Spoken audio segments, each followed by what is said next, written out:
যেরকমটা জানিয়েছিলাম স্টিফেন এজে হতে চলেছে হট টার্গেট এবং তাকে যত তাড়াতাড়ি সই করানো সম্ভব সই করিয়ে নেওয়া দরকার।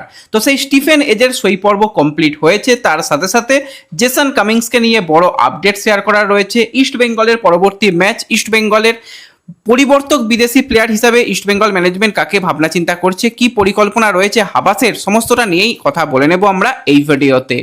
তাই ভিডিও শুরু করার আগে একটাই রিকোয়েস্ট, চ্যানেলে যারা প্রথমবারের জন্য এসেছো মনে করে চ্যানেলটাকে সাবস্ক্রাইব আর ফলো করে নিও, তাহলে প্রিয় দলের খেলার সমস্ত লেটেস্ট আপডেট তোমরা এখানে পেয়ে যাবে। তো চলো আর দেরি না করে ভিডিও শুরু করা যাক। তো সবার প্রথম যদি আমরা চাংটের কথা বলি, তো যেরকমটা জানিয়েছিলাম ডুরান্ড কাপের গ্রুপ স্টেজের ম্যাচে মোহনবাগান জার্সি গায়ে ছাংটেকে দেখা না গেলেও নকআউট রাউন্ডে ছাংটেকে দেখা যাবে। তো সেই মতোই কিন্তু ছাংটে এবার মোহনবাগান দলে যোগদান করলো। তো আজ কিন্তু ছাংটে এসে গেছে কলকাতায় এবং প্র্যাকটিসেও কিন্তু ছাংটে খুব তাড়াতাড়ি জয়েন করবে এবং নকআউট ম্যাচ থেকেই কিন্তু ছাংটেকে খেলানোর চিন্তাভাবনা মোহনবাগান ম্যানেজমেন্টের রয়েছে। তো সেই দিকে আমাদের অবশ্যই নজর থাকবে। এবার ডুরান্ড কাপ নিয়েই যখন কথা বলছি, মোহনবাগান তারা গ্রুপ এ চ্যাম্পিয়ন হিসাবে নেক্সট রাউন্ডে কোয়ালিফাই করার সাথে সাথে ইস্ট বেঙ্গল তারা সেকেন্ড বেস্ট টিম হিসাবে তারা নেক্সট রাউন্ডে কোয়ালিফাই করেছে। এবার ইস্ট বেঙ্গল এবং মোহনবাগানের পরবর্তী ম্যাচ, পরবর্তী প্রতিপক্ষ কারা হতে চলেছে সেই নিয়ে যদি আমরা একটা কথা বলি, তো সেক্ষেত্রে মোহনবাগান যেহেতু গ্রুপ চ্যাম্পিয়ন হয়েছে, তো মোহনবাগান গ্রুপ এ চ্যাম্পিয়ন যেরকম হয়েছে, মোহনবাগান খেলবে গ্রুপ বি এর যারা গ্রুপ চ্যাম্পিয়ন দল তাদের বিরুদ্ধে।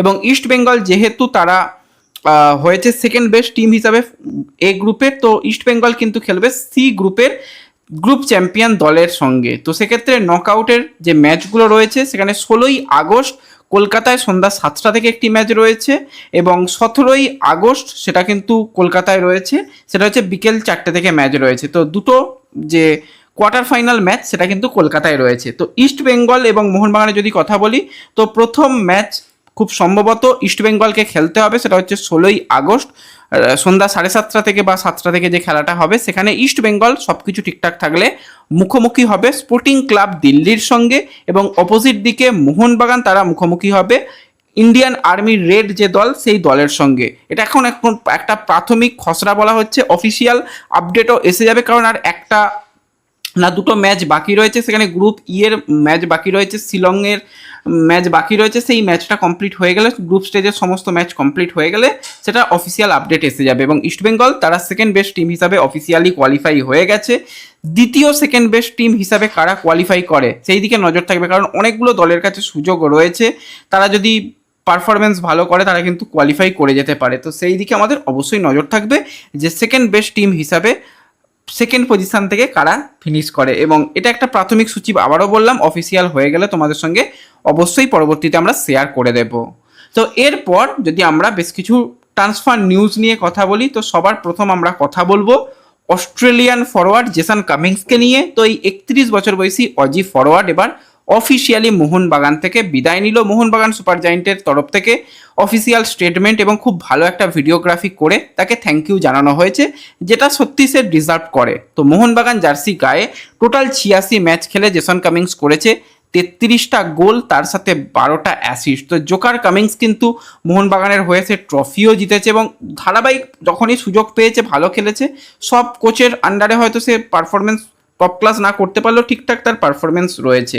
এবং তার যদি মোহনবাগান জার্সি গায়ে ট্রফি নিয়ে কথা বলি, তো সেক্ষেত্রে কিন্তু প্রথমেই 2023-24 সিজনে কিন্তু ডুরান্ড কাপ জেতে, তারপর আইএসএল এর চ্যাম্পিয়ন হয়েছিল, সেখানে পরপর চ্যাম্পিয়ন। তার ট্রফি কিন্তু মোহনবাগানে যথেষ্ট ভালো, তার ট্রফি জেতার অভিজ্ঞতা রয়েছে এবং ভালো পারফরমেন্স করেই সে কিন্তু এবার বিদায় নিচ্ছে।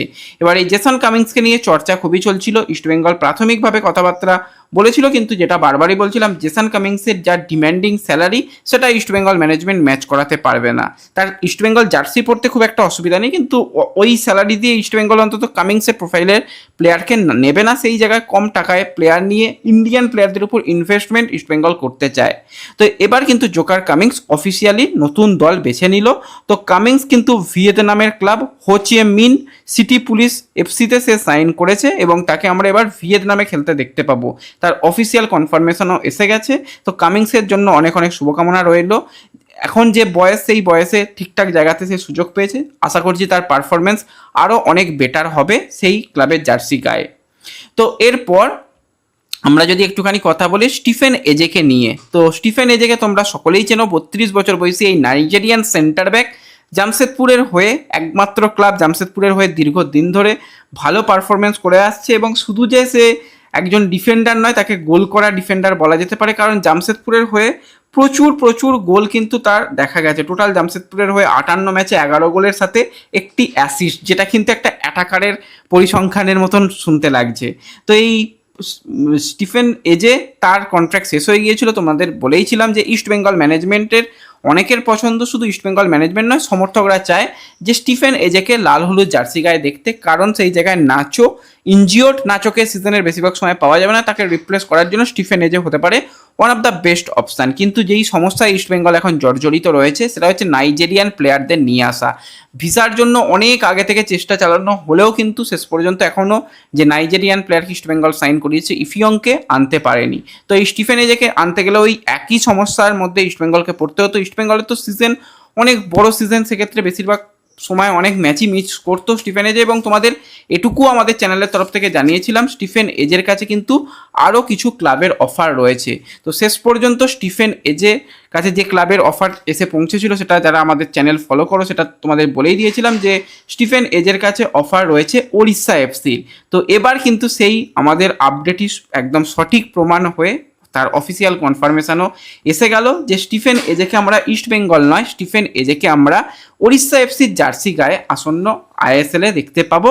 চুক্তি কমপ্লিট হয়ে গেছে, তাকে আনতে ওড়িশার ডেফিনেটলি প্রবলেম হবে, কিন্তু তাকে আমরা ওড়িশার জার্সি গায়েই দেখবো। তো ইস্ট বেঙ্গল কিন্তু বিদেশির সন্ধানে রয়েছে, সেই আপডেটটা একটু পরে শেয়ার করছি। তার আগে যদি আমরা কথা বলি 28 বছর বয়সী ফ্রান্সের অ্যাটাকিং মিডফিল্ডার মাধি তালালকে নিয়ে, তো প্রথমে পাঞ্জাব এফসি, তারপর ইস্ট বেঙ্গল, লাস্ট জামশেদপুরে সে খেললো এবং যথেষ্ট ভালো প্লেয়ার।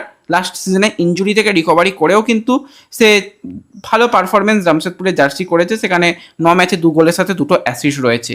তোমাদের যেটা জানিয়েছিলাম, মুম্বাই সিটি এফসি কথাবার্তা চালালেও চেন্নাইন এফসি কিন্তু মাধি তালালকে নেবার ব্যাপারে অনেক দূর এগিয়ে গেছে। সব কিছু ঠিকঠাক থাকলে সে চেন্নাইন এফসির জার্সি গায়ে চাপাবে। তো তারই অফিসিয়াল কনফার্মেশন এলো, চেন্নাইয়ে 1 বছরের চুক্তিতে মাধি তালাল সে সাইন করেছে। তো এটা খুবই ভালো সাইনিং হয়েছে, সেখানে মাধি তালাল চেন্নাইকে আমরা দেখতে পাবো। এর সাথে ইস্ট বেঙ্গলের ষষ্ঠ বিদেশি প্লেয়ার যদি না বলে আমরা পঞ্চম বিদেশি প্লেয়ার, মূলত রিপ্লেসমেন্ট বিদেশি প্লেয়ার নিয়ে কথা বলি, তো ইস্ট বেঙ্গল এই মুহূর্তে কথাবার্তা চালাচ্ছে একজন অস্ট্রেলিয়ান ডিফেন্ডার, যার বয়স কিন্তু 30-এর কম। সে বড় বড় দলেই খেলেছে, সেখানে তার মেলবোর্নের হয়ে খেলার অভিজ্ঞতা রয়েছে, সেন্ট্রাল কোস্ট মেরিনার্সের হয়ে খেলার অভিজ্ঞতা রয়েছে। সেরকম একজন প্রোফাইলের প্লেয়ারের সঙ্গে কথাবার্তা চালাচ্ছে অস্ট্রেলিয়ান প্লেয়ার। তো সে ইন্ডিয়াতেও খেলে গেছে একটা সময়, তো এই প্লেয়ারকে নেওয়ার চেষ্টা চালাচ্ছে। দেখা যাক তাকে যদি শেষ পর্যন্ত সাইন করাতে পারে, আমি তো বলবো খুব ভালো একটা সাইনিং হবে সেটা ইস্ট বেঙ্গলের জন্য। কথাবার্তা চলছে এই মুহূর্তে, এটুকুই আপডেট শেয়ার করলাম, পরবর্তীতে নামও তোমাদের সঙ্গে শেয়ার করে দেবো। তো ব্যাস এই ভিডিওতেই আপডেটগুলোই শেয়ার করার ছিল। ভিডিও ভালো লাগলে লাইক শেয়ার করে দিও, চ্যানেলে প্রথমবারের জন্য এলে সাবস্ক্রাইবার ফলো করে নিও। দেখা হবে পরবর্তী ভিডিওতে, ধন্যবাদ।